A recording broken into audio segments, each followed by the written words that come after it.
Selamat pagi anak-anak, hari ini hari Kamis, tanggal 12 November 2020. Nah, anak-anak tadi sudah belajar TIK, sekarang kita lanjut belajar tematik dengan Miss Sherna ya.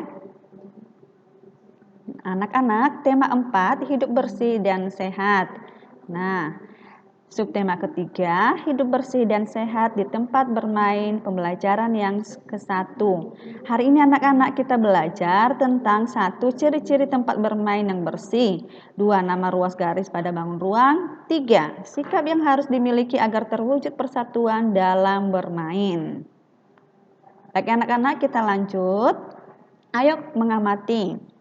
Dayu dan teman-teman mendapat tugas sekolah menggambar lingkungan dan benda-benda di sekitar. Mereka menggambar di taman sekitar kompleks. Taman tidak jauh dari rumahnya Dayu.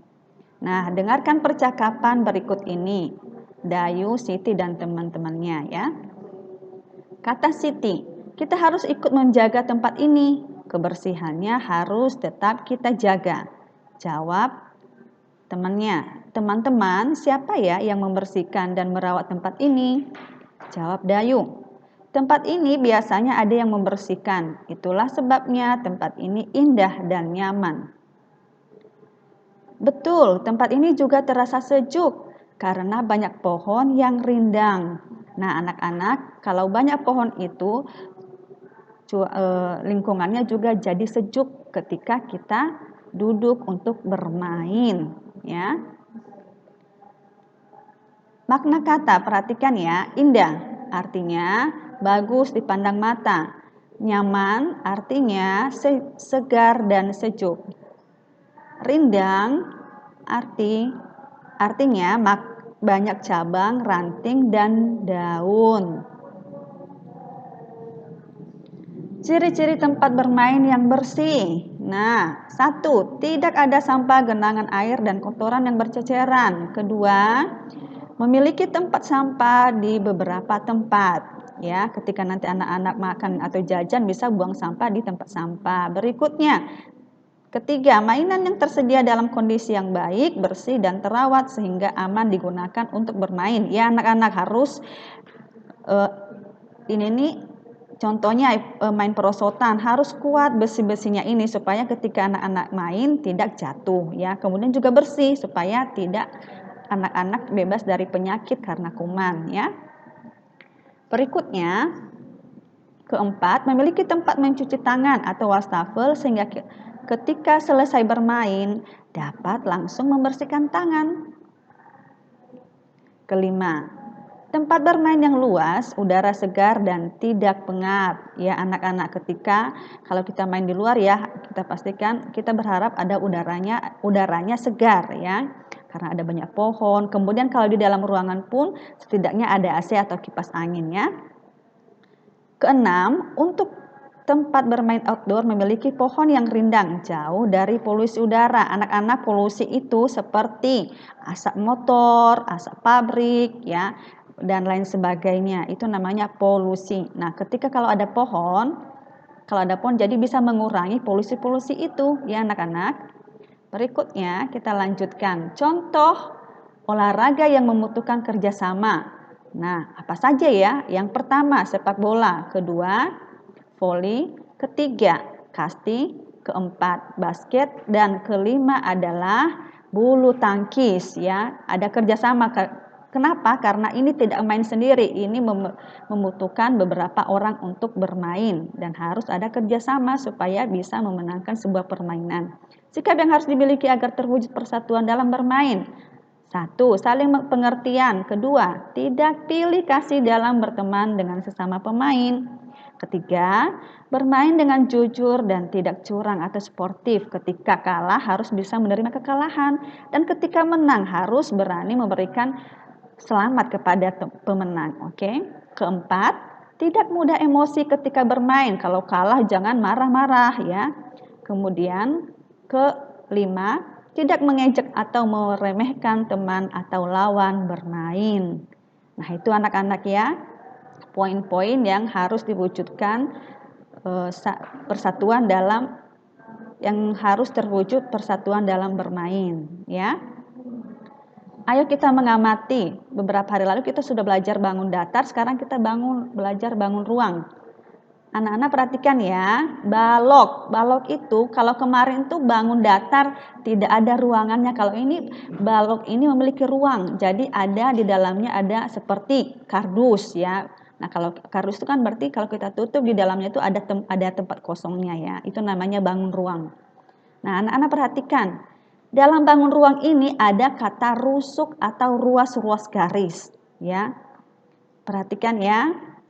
Apa itu rusuk dan ruas-ruas garis yang ada di pinggir-pinggirnya ini? Kita tarik garis AB, BC, CD, dan AD. Atasnya EF, FG, GH, dan EH. Kita tarik garis dari atas ke bawah. AE, BF, ini ya, CG nyambung ke atas, dan belakangnya adalah DH. Nah, kita hitung berapa ruas atau rusuk garisnya. Dari bawah ya, 1, 2, 3, 4, atas, 5, 6, 7, 8, samping, 9, 10, 11, 12 ya.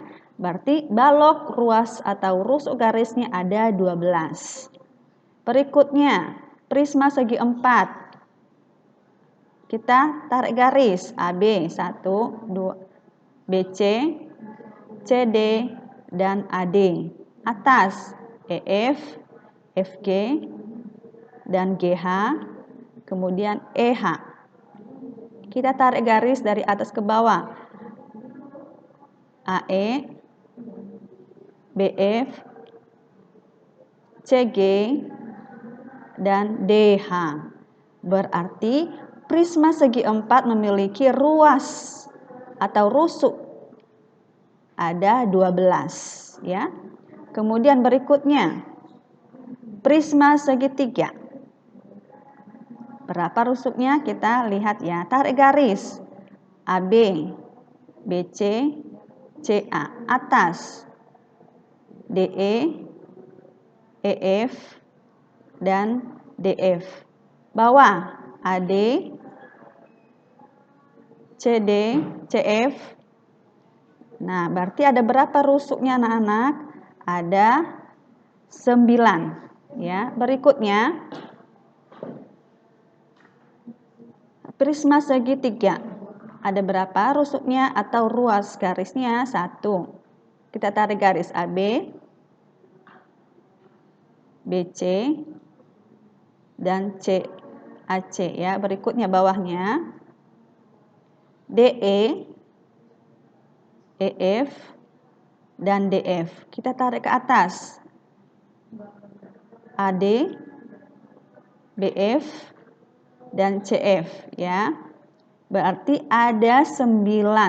Prisma segitiga ruas atau rusuknya ada 9. Berikutnya prisma segi 4. Kita tarik garis AB, BC, CD, dan AD. Berikutnya atasnya EF, FG, GH, dan EH.